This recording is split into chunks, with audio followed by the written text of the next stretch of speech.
भ्रष्टाचार के मामलों की जांच में हो रही देरी पर नाराजगी जताते हुए जम्मू कश्मीर हाई कोर्ट ने एंटी करप्शन ब्यूरो को कहा है कि फर्स्ट इन्फॉर्मेशन रिपोर्ट्स यानी एफआईआर की जांच में कोई परेशानी पेश आ रही है तो बताए, ताकि मामलों को किसी लॉजिकल एंड तक पहुंचाने के लिए अल्टरनेटिव उपाय किए जा सकें, ताकि ये मामले कहीं ऐसे ही दफन ना हो जाएं। एक पब्लिक इंटरेस्ट लिटिगेशन पर सुनवाई करते हुए जस्टिस राजेश बिंदल और जस्टिस संजय धर की बेंच ने कहा कि फाइलें शटलकॉक की तरह एक ऑफिस से दूसरे ऑफिस और सेंट्रल ऑफिस तक डिफरेंट क्वेरीज के साथ चक्कर लगाती हैं। ये सब जानते हैं कि शटलकॉक की भी एक लाइफ होती है और फिर वह खत्म होकर इस्तेमाल करने लायक नहीं रहती है। जल शक्ति डिपार्टमेंट के अधिकारियों पर लगाए गए भारी जुर्माने पर स्टे देने के मामले की सुनवाई के दौरान हाईकोर्ट ने कहा, ऐसे मामलों में चुप्पी साधने का स्पष्ट कारण आरोपियों के साथ सांठगांठ होने थी। इसके परिणाम स्वरूप इन अधिकारियों के आचरण की जांच भी किए जाने की जरूरत है कि क्या वे क्राइम के सबूत मिटाने और जांच को किसी लॉजिकल एंड तक पहुंचने नहीं दे रहे थे। कोर्ट द्वारा मांगी गई जानकारी न देने पर जनरल एडमिनिस्ट्रेशन डिपार्टमेंट की खिंचाई करते हुए कोर्ट ने कहा कि हालांकि डिपार्टमेंट को पूरे रिकॉर्ड का कस्टोडियन कहा जाता है, लेकिन इसके बावजूद प्रिवेंशन ऑफ करप्शन एक्ट के तहत दर्ज मामलों में शामिल अधिकारियों के बारे में जानकारी न देना काफ़ी असुविधाजनक है, जबकि इनमें से कुछ अधिकारी मलाईदार पोस्टिंग्स का आनंद ले रहे हैं। कोर्ट ने जीएडी को निर्देश दिया कि 11 नवंबर तक जरूरी जानकारी मुहैया करवाई जाए। अगर ऐसा नहीं किया जाता तो सेक्रेटरी जीएडी वीडियो कॉन्फ्रेंस के जरिए कोर्ट में मौजूद रहें। इसी बीच कोर्ट ने कहा कि उसके आदेश की एक कॉपी चीफ जस्टिस के समक्ष पेश की जाए, ताकि जिन मामलों में हाई कोर्ट ने स्टे लगाया है वे एक ही जांच में शामिल किए जा सके और प्राथमिकता के आधार पर अदालतों में चालान पेश हो सके और उनका निपटारा हो सके। कोर्ट ने यह आदेश एक स्टेटस रिपोर्ट देखने के बाद जारी किए।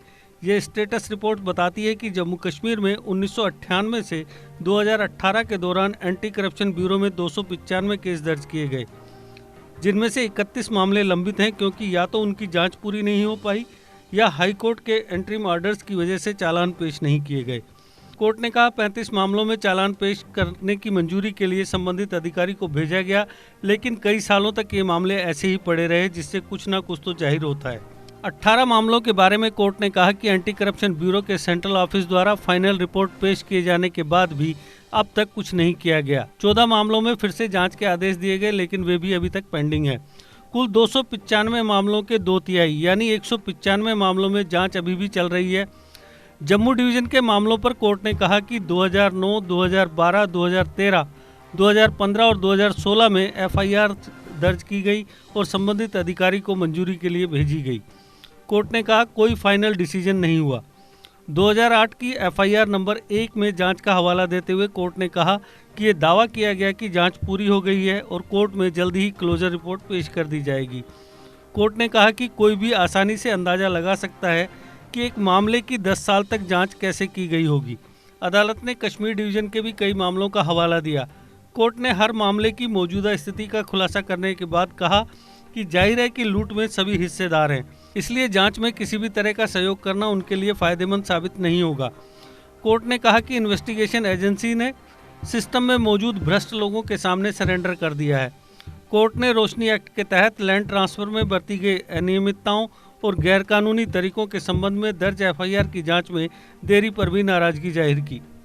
देश के निर्माण और उन्नति में सहयोग, आपके हर कदम में आपका हमसफर। कश्मीर टर्बो टीएमटी सरिया, चाहे भूकंप आए या तूफान, सुरक्षित रहें आप और आपका मकान। अपनाइए आपका अपना कश्मीर टर्बो टीएमटी सरिया, ट्रस्ट एंड रिलायबिलिटी।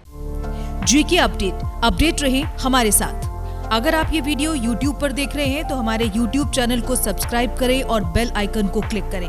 अगर आप ये वीडियो Facebook पर देख रहे हैं तो हमारा Facebook पेज लाइक जरूर करें।